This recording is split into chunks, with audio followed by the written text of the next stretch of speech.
Боятся нас. Только Элиза не боится нас. Осторожнее, смотрите, чтобы она не выбежала. Проходите внутрь.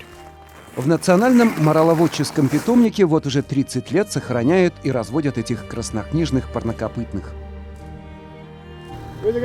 Вон поднимается. В тени? Их было 3. По снегу идут? Да. В природном заповеднике уже в Таласе егеря ведут подсчет выпущенных в дикую природу моралов, завезенных из Алтая. Ну вот как вот обережешь от барса? Вот это среда обитания барса. Я когда занимался проектом своих моралов, то мне когда задал Аксакал вопрос: вот ты привезешь моралов, а у нас, говорит, здесь 3 барса, это было в Чапкале. И если барс съест морала, что ты сделаешь? Я говорю, я буду рад. Говорит, как? Ты столько усилий потратишь, чтобы привезти? Я говорю, это значит, что морал, если я привезу морал и его съест барс, то это барс он есть. А если есть барс, это вершина вот этой, будем говорить, биотопа, биологической цепочки, да, пирамиды. Это значит, там есть какой-то баланс, какое-то равновесие.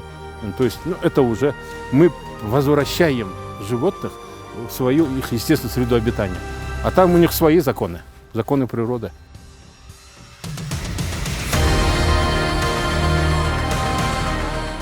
Снежные барсы и моралы – тотемные животные для кыргызов. Парадоксально, но на протяжении многих лет сами же кыргызы планомерно уничтожали этих животных ради наживы и довели их численность в стране до критической отметки.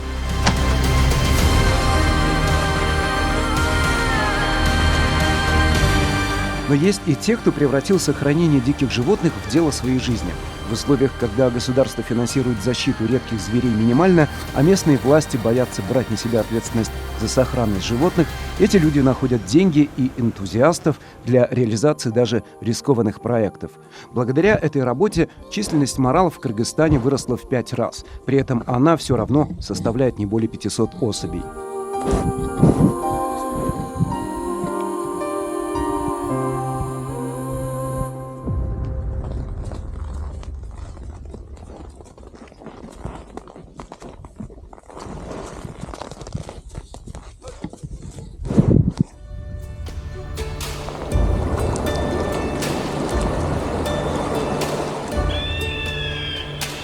Бештажский национальный заповедник занимает 13 тысяч гектаров в центральной части горного хребта Таласской Алату.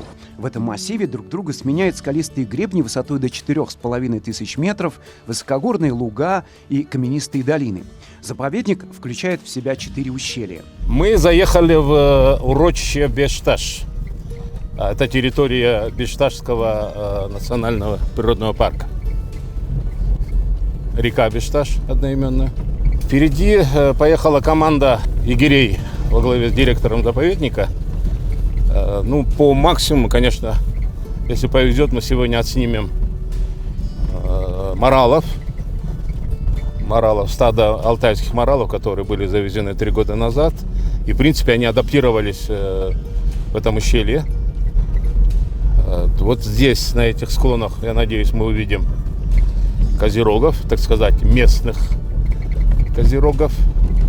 Буквально недели-2 назад я подряд приходил 3 раза и все время здесь встречал козерогов. Последние недели года – время зимнего подсчета животных на охраняемой территории. Директор заповедника Самар Узгенов и егеря выезжают для фиксации и переписи зверей. Один поднимается сейчас, да? Смотрите, их было 3. Сейчас выйдут. 2 появился. Увидел козерога? Да, вижу козерога, но козу не вижу.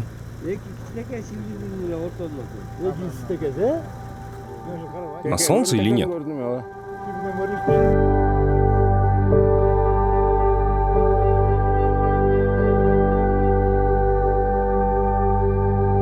Теперь козерогов в этих краях можно увидеть чаще даже невооруженным глазом. Охота на них ведется. Она разрешена в определенное время на ограниченное количество горных козлов, но запрещена в заповедниках. Ограничениям для охотников много лет, но были времена, когда они существовали только на бумаге. Постсоветский период. Очень сильно было выбито поголовье козерогов. в принципе, вот что скрывать, и сам поучаствовал в свое время. И я все время сейчас говорю, когда говорят, вот очень много стреляли в 90-е годы, я говорю, я не укоряю их, потому что я сам участвовал в этих охотах, и я видел тогда для многих наших земляков мясо козерога было единственным доступным мясом. Было очень тяжело. Вот эти лихие, так сказать, 90-е тяжелые. Тогда действительно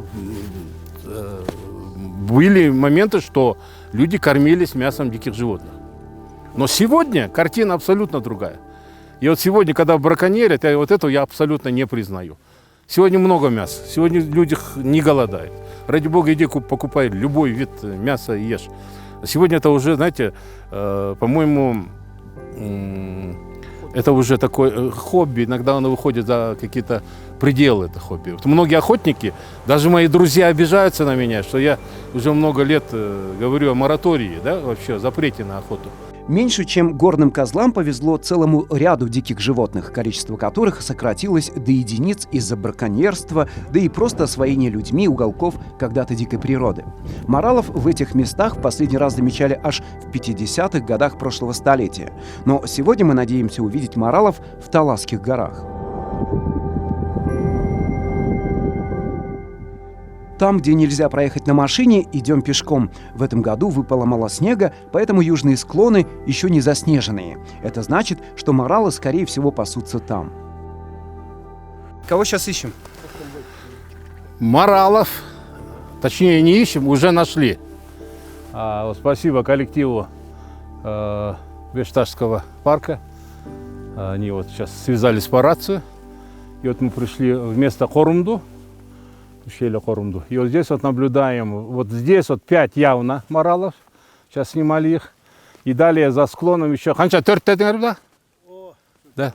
Где-то порядка 10 моралов. Вот здесь вот в этом ущелье. Во время, ну, будем говорить, зимы они разделяются на стада мелкие и уходят по ущельям.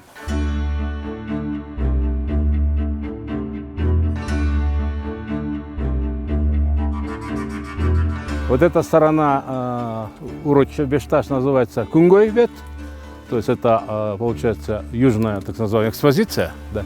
И вот на зиму они переходят, скорее всего, сюда, и вот мы в этом убедились.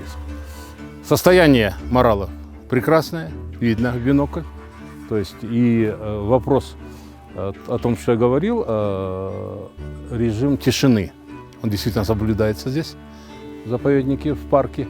И поэтому и моралы, и, как мы там видели, козероги чувствуют себя спокойно, вольготно, значит, в своей естественной среде обитания.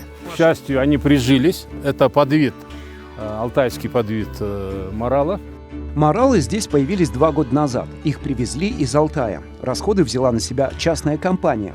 А сейчас примерно половина бештажской популяции моралов – это особи, родившиеся уже в Таласских горах.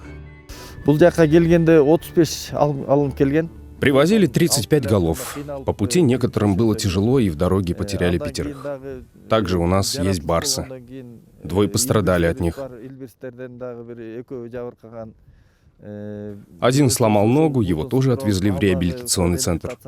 Так осталось 28. В прошлом году родилось 8. В этом видим 12 маленьких моралов. Хорошо адаптировались, уже как местные.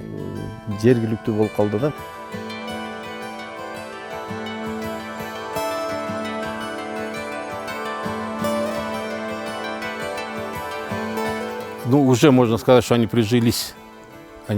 Потому что самое тяжелое – это первые 2 года. Первые 2 года адаптации. Первый год, конечно, самый такой, да, ну, понимаете, если сравнивать условия Алтая и вот нашего Тянь-Шаня, тем более западного Тянь-Шаня, по биоразнообразию больше тут и растений, растительности, ну и климатические условия. В принципе, высоты над уровнем моря, в принципе, одинаковые. Мы сейчас находимся тоже, ну, максимум, может быть, на 2000 метрах. Эти моралы летом уходят на 3 и более тысяч, они вокруг озера Бештаж. А сейчас вот спустились пониже. То есть по климатическим условиям тоже проблем особых нету. Ну, давайте сравним снег, который на Алтае, метровые снега. И нас вот, в принципе, вот этот Кунгэй, вот видите, сегодня середина декабря, в принципе, на вот, Кунгэй, на солнцепёке снега нет. То есть и есть корм для животных. Да. В этом плане все хорошо. Благородные олени вновь вернулись на живописные склоны Таласского лото. Однако эта красивая история нравится не всем. Есть ученые, которые считают, что переселение алтайских моралов в Кыргызстан было ошибочным решением. Ведь эти края — это места обитания тяньшанских моралов, уникального подвида, который водится только в Кыргызских горах. Сейчас в дикой природе их можно встретить только в одной области страны — в Нарынской. Разница между нашими тяньшанскими моралами и алтайскими может быть только на генетическом уровне. На глаз вроде как не определишь, но, говорят, у них ноги толще, уши чуть отвисшие и ростом чуть выше. Это что касается экстерьера. А эти моралы — это наши эндемики. Например, я считаю, что привозить сюда оленей из Алтая и перемешивать с нашими моралами нельзя. Они могут испортить наш вид. Наши моралы спаслись благодаря неприступным горам, где они обитали. Таких оленей нет больше нигде в мире. Это отдельный вид тяньшанские моралы.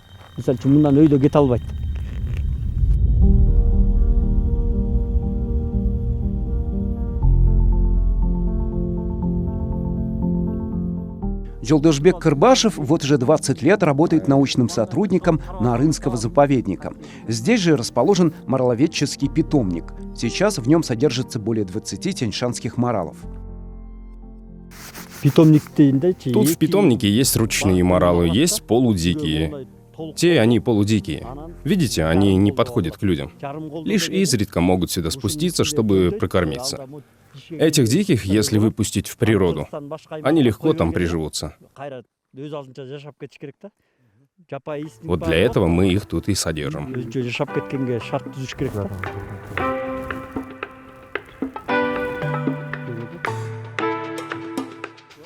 Сейчас их тут около 20 голов. Элиза пристает. Ни у кого нет конфеты? Нужно было с собой взять, забыл. Ну вот теперь всю куртку оближет.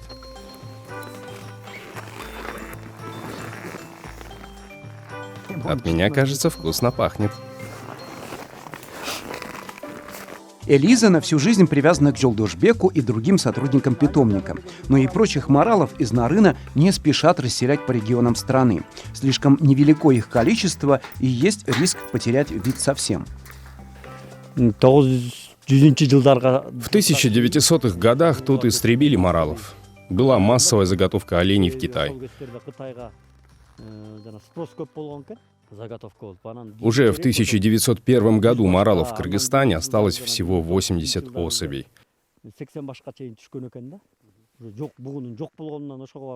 Это было еще при Российской империи. Тогда они остановили их истребление, но количество моралов не вернулось к прежнему уровню.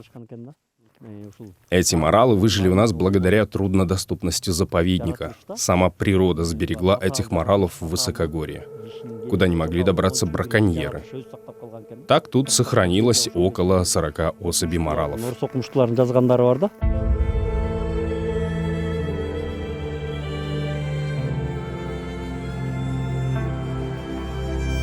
Сейчас в Нарынском заповеднике, по разным данным, насчитывается от 350 до 400 особей тяньшанских моралов. Цель питомника — увеличить поголовье моралов в Кыргызстане, достичь той численности, что была до истребления. Сейчас, например, в таких местностях, как Мин-Бугу, переводится как 1000 моралов, Бугулутор — ущелье моралов, Марал-Гечу — это тропа моралов. Остались лишь символичные названия, а ни одного морала вы там не найдете. И вот наша цель — поселить в этих местах, где издревле обитали моралы, новое потомство. А вообще, чтобы в горах по всей стране жили моралы, но это главная цель. А вторая задача — это развитие понтового хозяйства.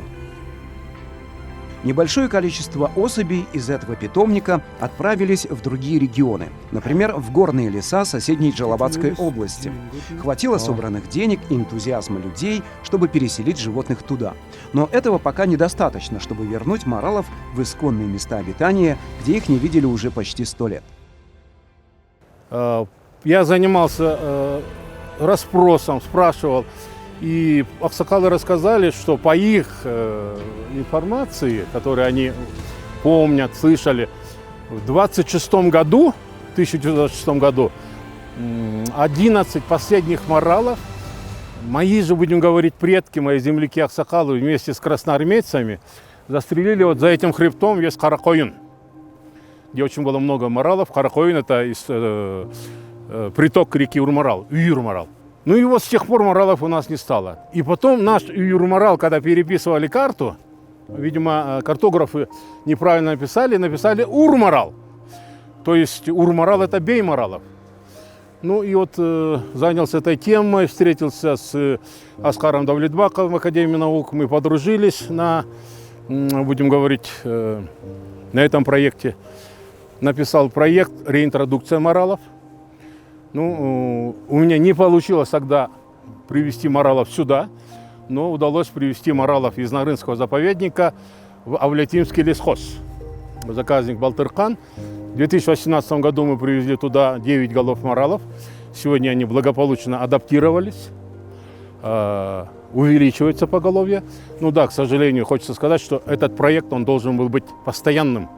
То есть постоянно надо было довозить молодняк моралов, дополнять. У ученых и активистов есть целый список диких животных, чью популяцию в разных районах необходимо пополнять. От горных баранов до диких кабанов, которых в отдельных районах отстреливали десятками в день ради мяса и забавы. Становится меньше копытных, а это означает труднее выживать и хищникам. Вместе с тем у тех и у других места пропитания захватывают стадо сельскохозяйственных животных. В первую очередь пассивность общественности на местах, когда мы все увлечены вот эту щель. Мне надо много баранов, мне надо много коров, мне надо много лошадей, да? Надо, чтобы остановиться, ну куда вот это все, вот это табуны, и так у нас переупас кругом идет, и подожди, остановись. Есть какое-то достаточное поголовье, которое тебе хватит на пропитание, тебе, твоей семье, но еще есть природа, у которой мы в свое время забрали большую часть, там, не знаю, животных и растений, надо возвращать. И вот сейчас вот к этому приходим. Второй момент, очень такой тяжелый, это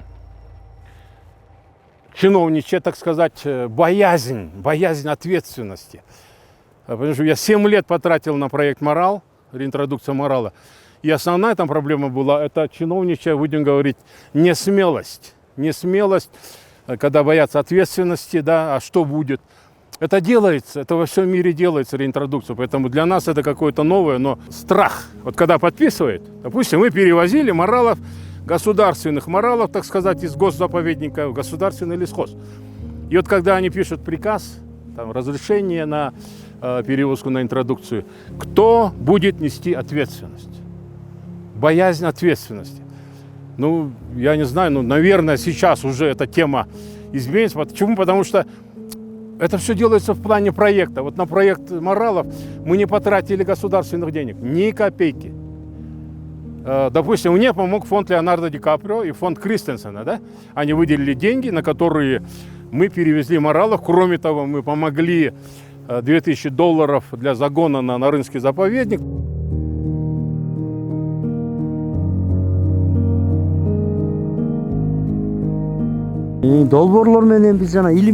Вся наша деятельность велась благодаря проектам. В их рамках на деньги доноров мы покупали трекеры, фотоловушки. Волонтеры много помогают. Это только сейчас внимание какое-то уделяют власти. Недавно нам зарплату подняли. 2 года назад. А раньше в основном на проект надеялись. Государство может нам купить 3-4 фотоловушки, а все остальное на деньги доноров. А это расходный материал. Бывает, что наши ловушки медведи погрызут или барсы сломают.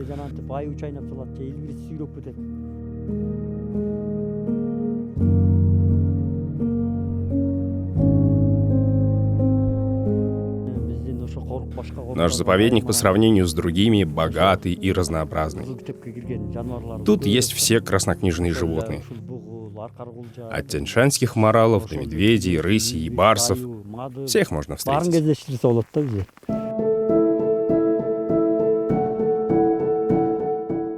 Трудно встретить людей, готовых работать в заповеднике. Всю работу по хозяйству в мораловодческом питомнике выполняет один человек – талант и сторож, и тот, кто следит за сохранностью оленей и состоянием их здоровья. Он же прикармливает моралов.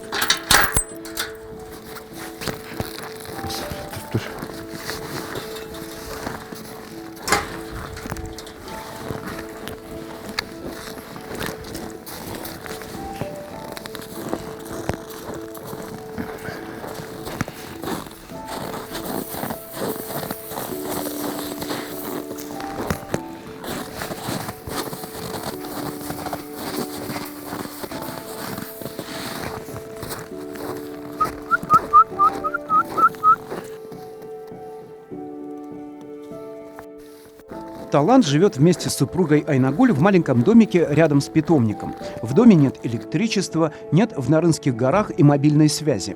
Семейная пара лишь изредка спускается в село. Зарплата 12 тысяч, это $140. Это еще после повышения. До повышения получал в разные времена от 3 до 7 тысяч сомов. Хватает на жизнь. Вы тоже удивились, что есть такая зарплата в 12 тысяч? Да, есть такие зарплаты. Иногда не хватает на продукты даже. Но нам помогает еще наше хозяйство. Контора выделяет уголь. Летом приезжают туристы, супруга им готовит еду. Так и зарабатываем.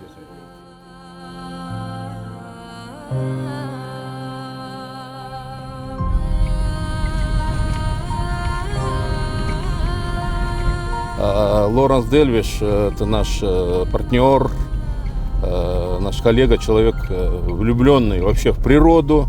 В принципе, природа Кыргызстана и Таласа. Она в 23-м году приехала с семьей, с друзьями. Ей очень понравилось у нас. И вот она уже практически год живет здесь, в Таласе, помогает моей команде, это дестинация Талас, помогает. Мы с ней учредили общественный экологический фонд «Эко-Аян». Она помогает в школе Атая Гомбаева, играет, кстати, она на фортепиано, на пианино. Она делает короткие фильмы про нашу природу, про наших людей.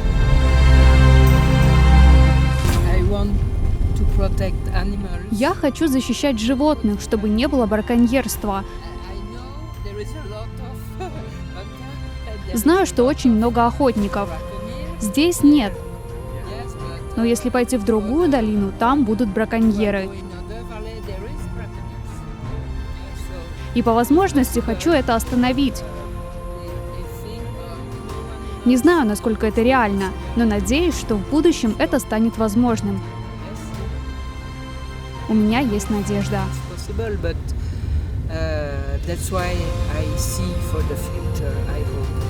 Защитой животных занимаются энтузиасты. Со временем и приходом опыта они становятся ценнейшими профессионалами в своем деле, способными вести логистическую и научную работу. Забота этих людей помогла диким животным сохраниться и освоиться на новых местах. И сегодня краснокнижных зверей уже можно встретить, путешествуя по горам и лесам Кыргызстана.